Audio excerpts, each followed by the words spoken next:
Hi everyone, I'm David Fisher, and this is Presidential Chronicles, a series of books and videos on American history as seen through the lives of the presidents of the United States. This episode is from the life of James Garfield, and the focus is a contentious election and House tenure ends. The year is 1875. Garfield is entering his 7th term in the U.S. House of Representatives, but this is going to be unlike any of his previous terms because the House had flipped. The Democrats were now going to be in the majority. When Garfield came into the House, it was all about the radical Republicans. They had veto-proof majorities in the House and Senate. They could pass almost any legislation that they wanted, impose their will from a legislative standpoint, but things had changed. In Ulysses Grant's 2nd term, there was an economic panic hurting the country. There were scandals in the White House, and the Democrats were on the rise. They won the majority in the House of Representatives. What did this mean for James Garfield? No more committee chairmanships, no more power. In fact, very little would get done in the last couple of years of the Grant administration. So all eyes to the future. 1876, the election, as Grant said, he's not going to run for a 3rd term. You've got wide open for the Democrats and the Republicans. The Democrats really saw this as an opening. Their turn to finally get back in the White House. They rallied around Samuel Tilden, the governor of New York, as their standard bearer. As for the Republicans, Garfield was actually supportive of James Blaine, the Speaker of the House, his friend and colleague in the House of Representatives, but he also thought his own fellow Ohioan, Rutherford Hayes, the governor, a 3rd-term governor of Ohio, might have a good chance at this. And he said of Hayes, he would make an eminently respectable president, and I should be glad on many accounts to see him elected. Still, he certainly would not be the strongest man we could choose. For Garfield, that was James Blaine. Well, the convention of the Republicans met in Cincinnati of 1876, and Cincinnati being the hometown of Hayes, Hayes would not show up at the convention. Candidates didn't do that back then, but they all were well represented. It was James Blaine who came out on top at the beginning on that first ballot, but it became pretty clear after a few votes he really didn't have a path to a majority because basically the rest of the convention was anti-Blaine, and by the 7th ballot they had all flipped to Rutherford Hayes, who went over the top as the Republican nominee. Everybody knew this was going to be a close race, but nobody knew exactly how close until election night when the election was undecided. At the end of that night, 184 electoral votes sat in the column of Sam Tilden, one short of a majority. In terms of Rutherford Hayes, he had 165. He was 20 votes short. There were 4 states in dispute. The 3 unreconstructed states in the South, Florida, South Carolina, and Louisiana, along with one elector in Oregon was in dispute. The Oregon one was more of a technical dispute. The other 3 states, it was cries of voter intimidation, voter suppression, violence. That's why these states were in dispute. And the canvassing boards were going to have a lot of work to do to figure out who actually won these states. The political parties sent politicians and lawyers into these states to oversee the activity of the canvassing board, and James Garfield was one of those asked to serve. He went to Louisiana, and in Louisiana, it didn't take him long before he came to the conclusion that a whole bunch of nefarious stuff was going on in that state. According to Garfield, I know of nothing in modern history so destructive of popular government and so shocking to humanity as the conduct of the rebel democracy in Louisiana. They acted upon a preconcerted plan and intended to do just enough violence and murder to accomplish their purpose and no more. On election night, Tilden led in Louisiana by about 6,000 votes. But the canvassing board called a whole bunch of witnesses, did a lot of investigating, and eventually they decided to throw out a whole bunch of ballots because voter intimidation, voter suppression, violence, bribery. In the end, in Louisiana, they threw out about 15,000 votes. Over 13,000 of those were Democratic votes. That was enough to flip the election to Rutherford Hayes. Very similar in the other states, 4 states, canvassing boards now all going for Hayes, but the Democrats were not simply giving in. They believed they were being robbed and that they had actually won all of those states. They sent competing electoral slates to the federal government to be counted, and now you've got a conundrum in Washington, D.C. Which votes should be counted as you have these 2 official slates coming from both states? Well, the Republicans said, look, the canvassing boards are official in the states. We've got to count their votes. That's where Garfield stood. The Democrats said, no. If a state is in dispute, we should throw out their vote. It shouldn't count at all. That meant no one would get a majority in the Electoral College. That would send it to the House of Representatives, where the Democrats now dominated, and Sam Tilden would become president.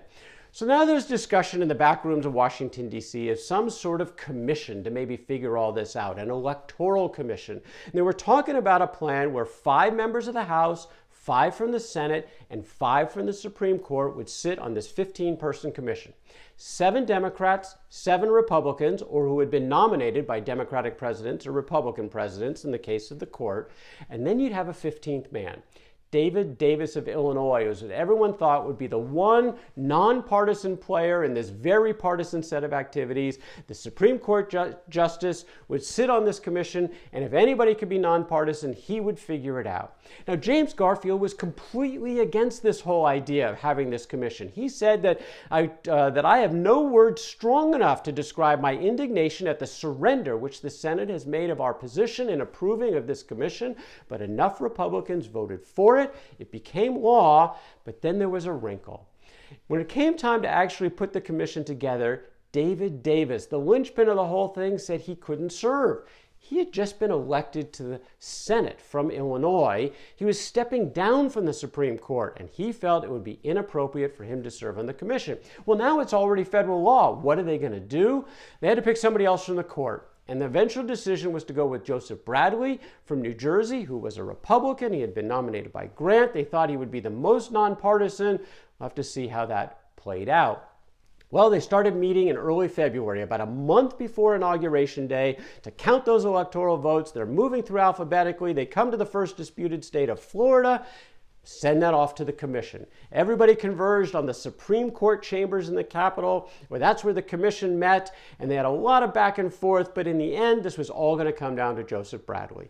The vote was going to be 7-7. That was pretty clear, with James Garfield, by the way, serving on this commission. He didn't want the commission in the first place, but he agreed to serve as a leading member of the Republicans in the House of Representatives, so he's on the commission. It's a completely partisan effort. 7-7 is going to be the vote, and Joseph Bradley broke that tie in favor of Rutherford Hayes. He basically said, it's not our job to go behind these ballots. Whoever's authoritative in the state, that's the canvassing board. We have to go with whatever they said. 8-7 in favor of Hayes in terms of Florida. That followed in Louisiana and Oregon. It all looks like it's going to Hayes. But the Democrats had one last piece of leverage, that they could stall. It's getting really close to Inauguration Day, and now they're thinking maybe if we stall, maybe if we have a filibuster, that we can actually create chaos. There would be no president on Inauguration Day because the Constitution didn't account for this situation, and maybe that would be some leverage for them. Because in the end, the Democrats actually wanted something more than the presidency. In this case, they wanted the end of Reconstruction. They wanted the federal troops out of the South, allow home rule to be returned, let the Southerners pick their own state legislators, let them pick their own federal legislators, and let them decide their own state laws. Home rule is what they really wanted. Well, about a week before the Inauguration Day, the South Carolina vote is still pending in the commission. A meeting took place at the Wormley Hotel in Washington, D.C. Southern Democrats are represented to their point of view. They wanted Rutherford Hayes to agree to end Reconstruction. With that, they would stand down, let Hayes become president, and to do so on time. The representatives in the room included James Garfield, John Sherman, strong supporters of Hayes, but also people like Garfield, who was a staunch radical Republican, distrustworthy of the Southern Democrats. And so when it was put on the table by Sherman that Hayes would only agree to any of this if the Democrats would agree to protect the rights of blacks in the South, that Garfield, you would expect to have not believed what the Southern Democrats were saying. Well, Garfield was in the meeting, but he didn't stick around for the end. He was actually gone by the time the Compromise of 1877 was reached. And it was reached under this construct that the Democrats would stand down, Hayes would be president on time, Hayes would remove the troops from the South, Reconstruction would come to an end, and the Southern Democrats would support the rights of blacks in the South. That was the agreement. Now, Hayes was not in the room, but he basically said this is what he would support, as he later commented that the people in that room took upon themselves the responsibility of giving assurances without consulting me, but always inferentially from their knowledge of my views and temperament. And sure enough, he became president on time. Within a month, he met, and in the disputed states, he agreed, removed the federal troops. Sure enough, the Democrats won the state house in both of those states, and home rule was returned, and the results for blacks in the South was completely devastating. 90 years they would go through this second-class citizen status. Their right to votes were perfectly purged through black codes, poll taxes, literacy taxes. All the things the Democrats said they wouldn't do in that meeting, they went ahead and did. And the naivete of Rutherford Hayes, who continued to believe that his policy was the right one, it would just maybe take a little time before the Southern Democrats would give those rights to the blacks. It took almost a century to do so, of devastating results. And again, for James Garfield, hard to believe, of all people who really supported the rights of blacks in the South, had fought for it, had spoken on their behalf, that he would go along with this. Well, again, he wasn't in the room at the end, but there was no record of him ever actually repudiating this decision, and that decision would hold as Rutherford Hayes became President of the United States. Well, at least for Garfield, maybe he would get something out of this from Hayes, his fellow Ohioan, his friend. Maybe he could get some patronage appointments. But that didn't work out for Garfield either, because Hayes had taken a one-term pledge to take on civil service reform, to stop sort of this partisan angling in terms of patronage appointments, and that came home to roost on basically everyone, including Garfield, who made the point that it is almost hopeless to secure such appointments through congressional influence, as the president pays very little attention to the wishes of members, and in my own case has never made but one single appointment on my application. This was going to be a difficult time, I guess, to be a congressman in the minority in the House of Representatives, and not any love from the other end of Pennsylvania Avenue. Well, Garfield and Hayes were aligned on a couple of issues. One was the currency. Garfield was supportive of the Specie Resumption Act, which went into effect in 1879. It had actually been passed under Grant. Hayes, Grant, Garfield, all supporting of a strong currency, gold-backed, specie-based economy.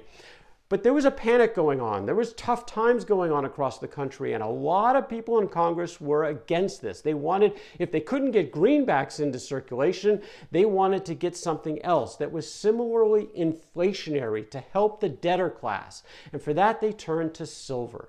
A lot of silver being mined out west. Congress passed the Bland-Allison Act, which mandated monthly purchases of silver, turning that into coin. Garfield completely against this. Garfield said that since I have been in public life, I have never known any proposition that contains so many of the essential elements of vast rascality, of colossal swindling as this. But Congress passed Bland-Allison. Hayes vetoed it, but Congress overturned that veto and it went into effect. Well, there was another area that Garfield and Hayes were also aligned, and it had to do with a law that had been on the books that gave the president the ability to use federal troops to enforce federal law at the time of elections. Now, even though Hayes had given in on the Compromise of 1877 and agreed to pull troops out of the South, he didn't want to give up this right. So Congress, and a lot of Democrats now pushed this bill, and Hayes vetoed it. Grant, of course, completely siding with Hayes on this one. They couldn't override the veto, but this was a problem because this bill had actually been attached to an appropriations bill, so the government was about to shut down. They had to call Congress back into a special session. They passed it again, and Hayes vetoed it again. And Garfield finally said, that's enough. He took to the floor of the House and gave his most impassioned speech ever. In fact, he was described as rushing up and down the aisle with pounding of books and desks, with clenching of fists and brandishing of arms. He decried every aspect of this legislation, an affront to things by the Democrats, who he still saw as the Confederates trying to resurrect things from before the war, and he was going to continue to fight. And in this speech, he said, "You shall not coerce any independent branch of this government, even by the threat of starvation, to consent to surrender its voluntary powers until the question has been appealed to the sovereign and decided in your favor. On this ground, we plant ourselves, and here we will stand to the end." He's not going to let this thing through, and the Democrats eventually conceded. The appropriations bill was passed without this provision in it, so Hayes could sign it into law. The Revolution in Congress speech, that's what this speech was called, appeared to be the swan song for James Garfield in the House of Representatives, because now a seat on the Senate did open up. Democrat Alan Thurman decided to stand down in Ohio, opening up a position for the Republican Garfield to potentially walk in that door. And he was John Sherman. Sherman was the other senator from Ohio. He had a lot of followers in the state of Ohio. And one thing he wanted to be president.